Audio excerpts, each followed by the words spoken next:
So hello guys, welcome to my YouTube channel. So guys, आज हम लोग इस वीडियो में डिस्कस करने वाले हैं कि अगर आपको यूएससीएमए की एग्ज़ाम फर्स्ट अटेम्प्ट में पास करना है तो उसकी स्ट्रैटेजी क्या होनी चाहिए। देखिए, ओवर द पीरियड बहुत सारे स्टूडेंट्स को पढ़ाने के बाद मेरा एक ऑब्जर्वेशन है कि मैक्सिमम स्टूडेंट्स वर्किंग प्रोफेशनल्स होते हैं, तो आपको अपना टाइम भी प्रॉपर तरीके से मैनेज करना है और कौन सा पार्ट हमें पहले देना चाहिए और क्या उसकी स्ट्रैटेजी होनी चाहिए, वो इस वीडियो के थ्रू आज मैं डिस्कस करने जा रहा हूँ। तो गाइस, अगर अभी तक आपने हमारे चैनल को सब्सक्राइब नहीं किया है so please subscribe the channel, ताकि आपको यूएससीएमए, सीपीए, इंटरनेशनल कोर्सेज से रिलेटेड सारी जानकारी मिल सके।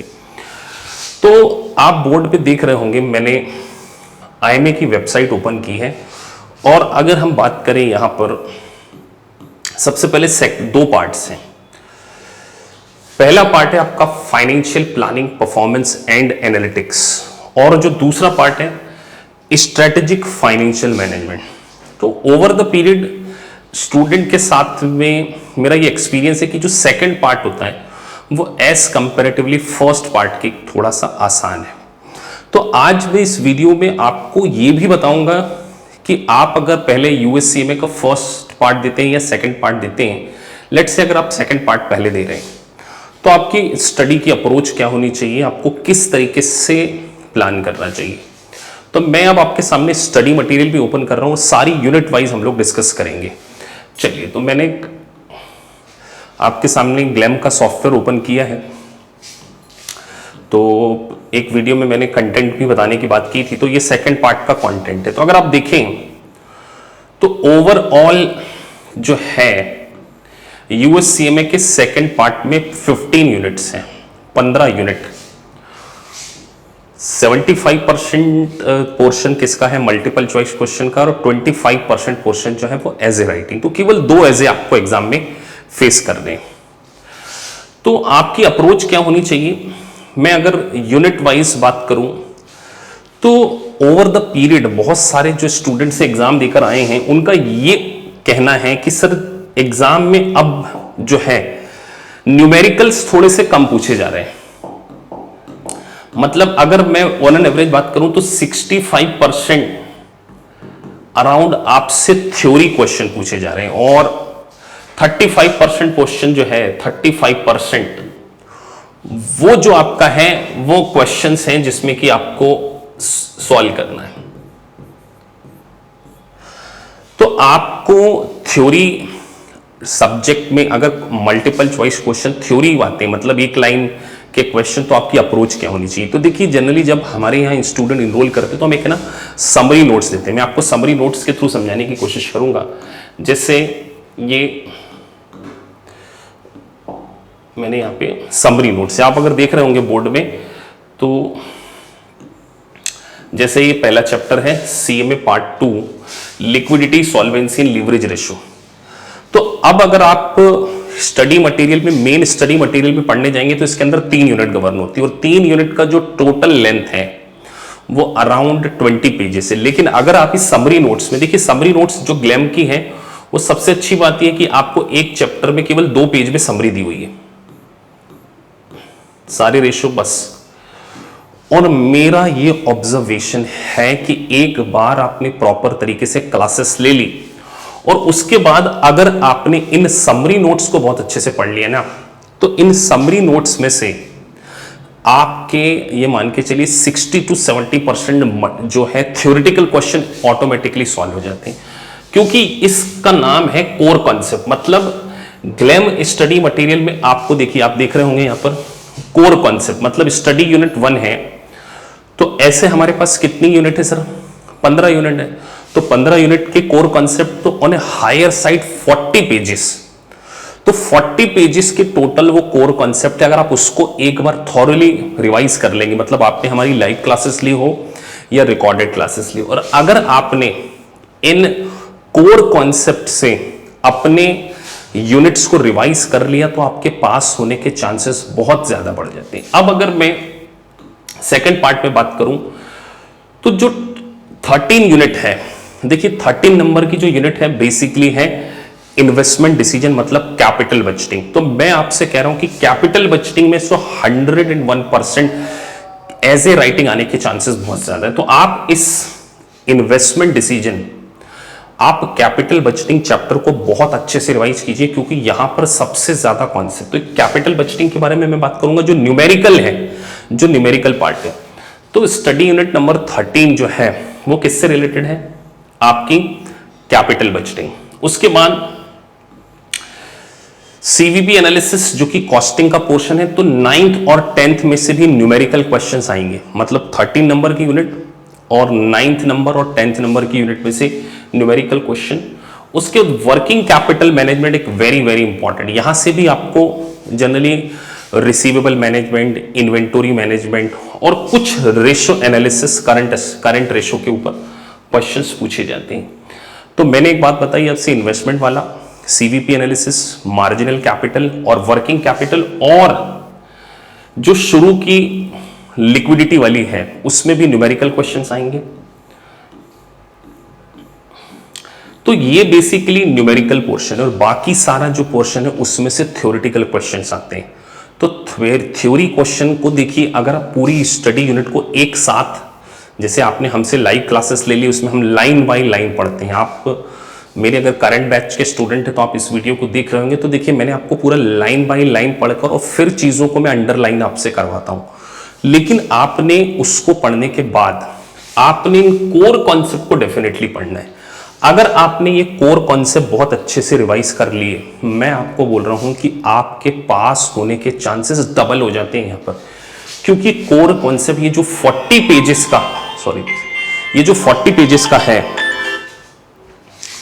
40 पेजेस के कोर कॉन्सेप्ट है, उसमें से 60 to 70% पोर्शन आपका एग्जाम में 100%। और कोर कॉन्सेप्ट देखिए है ना, उन सभी चीजों को ही हाईलाइट किया है जिसमें कि जो कि एग्जाम में सबसे ज्यादा वेटेज रखते हैं, मतलब सारी कोर कॉन्सेप्ट। और ऐसा आपको ग्लैम में सबसे अच्छी बात, आपको पूरा चैप्टर वाइज कोर कॉन्सेप्ट मिलेंगे, मतलब पूरे चैप्टर वाइज आपको, जैसे स्टडी यूनिट 1 है, स्टडी यूनिट 2 है, सबके चैप्टर वाइज क्या है, पूरे कोर कॉन्सेप्ट यहां पर मिलने वाले हैं। अब स्टूडेंट क्या करते हैं इन जनरली, अब जैसे मान के चलिए आपने फर्स्ट यूनिट पढ़ ली, तो फर्स्ट यूनिट को आपने पढ़ लिया,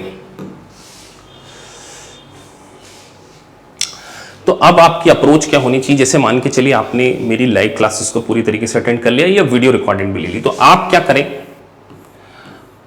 आप यहां पे टेस्टिंग पे जाएं।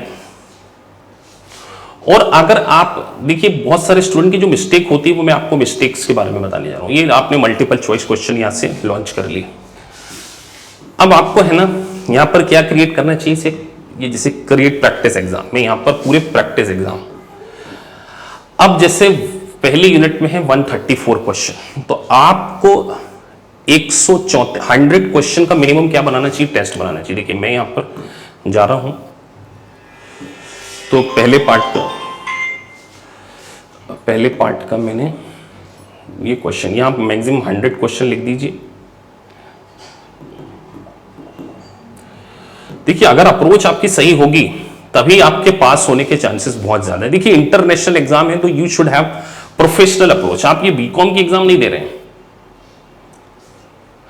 अब देखिए यहां पर ग्लैम सॉफ्टवेयर के अंदर पूरा आपको है ना, आपका यहाँ टाइम चल रहा है, अब आप देख रहे हैं आपको पूरा 2.5 घंटे का समय, यहां पर आप देखिए घड़ी चल रही है और आपको कितने क्वेश्चन है, पूरे 100 क्वेश्चंस दिए गए। तो आपको पूरे 100 क्वेश्चंस, जैसे अगर यहां पे मैं सेकंड क्वेश्चन, तो इन 100 क्वेश्चंस को आपने कोशिश करना है कि एटलीस्ट आप 2.5 आवर में इसको फिनिश कर लें।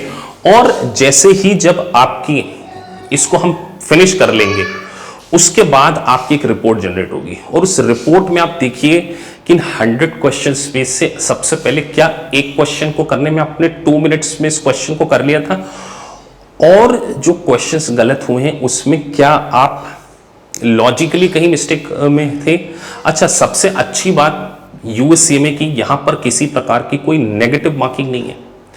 तो जब नेगेटिव मार्किंग है ही नहीं तो आपको थोड़ा बहुत एजुकेशनल गैस भी एग्जाम में कर लेना चाहिए, एग्जाम में थोड़ा बहुत गैस करना चाहिए। तो अगर आप एक सही अप्रोच के साथ में स्टडी यूनिट को पढ़ने के बाद प्रॉपर मॉक टेस्ट देते और कोर कॉन्सेप्ट से पढ़ते, और मेरी 100% लाइव क्लासेस अगर आपने अटेंड करी है या वीडियो लेक्चर से पढ़ी, तो पूरे वीडियो लेक्चर्स को आप सुनिए, आपको अपने मोबाइल पे भी उसको आराम से आप बढ़िया एक बार सुनिए। उसके बाद मैं चीज़ों को बहुत हाईलाइट करा रहा हूँ। उन लेक्चर्स को सुनने के बाद आपने स्टडी यूनिट वाइज आपका मॉक टेस्ट देना है, और मॉक टेस्ट को देने के बाद आपने कोर कॉन्सेप्ट को पढ़ना है। और देखिए, आप खुद फील करेंगे कि इस कोर कॉन्सेप्ट में से ही 90% क्वेश्चन आपके कवर हो जाएंगे। तो यूएससीएमए की एग्जाम में ग्लोबल पास परसेंटेज 60% है, लेकिन अगर आपने एक अप्रोच सही नहीं रखी, हमने केवल स्टडी कर ली, प्रॉपर मॉक टेस्ट नहीं दिए, कोर कॉन्सेप्ट को नहीं पढ़ा, और जब आपका पूरा सिलेबस फिनिश हो जाए तो आप क्या कर सकते हैं, सारी की सारी सारी की सारी आप यूनिट का क्या करें, एक बार मॉक टेस्ट दें, तभी आपको क्या है यहां पर सही तरीके से,